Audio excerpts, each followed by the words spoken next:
Let's talk about 3 basic options you need to consider when you're deciding on the shots you're going to get with your camera. First, camera placement and motion. Where are you going to put the camera? What's it going to be doing?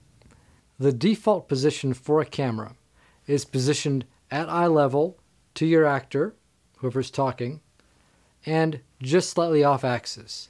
So if I were an actor, I'd be talking to someone right about there, and the camera be right about eye level. That's the basic position. Any deviation from that position requires some kind of rationale, which I'm going to talk about in a second. But if you want it lower or higher, you've got to have a reason why.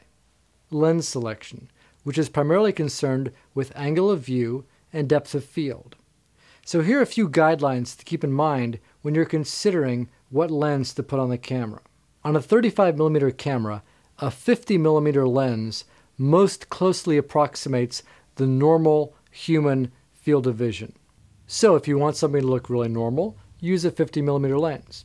If you go to a wider lens, like a 35, a 20, an 18mm lens, you're going to have a sense of increased space. It's going to make everything look farther away. If you go to a longer lens, like an 80 or 100mm lens, it's going to compress space. Things are going to seem closer together. On 5dfilmmaking.com, I link to some internet resources that will allow you to calculate exactly what your depth of field is at any given focal distance for any focal length of lens. In general, though, here's how you can visualize it.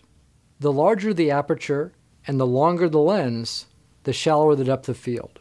And of course, the opposite is true. The wider the lens and the smaller the aperture, the deeper your depth of field is.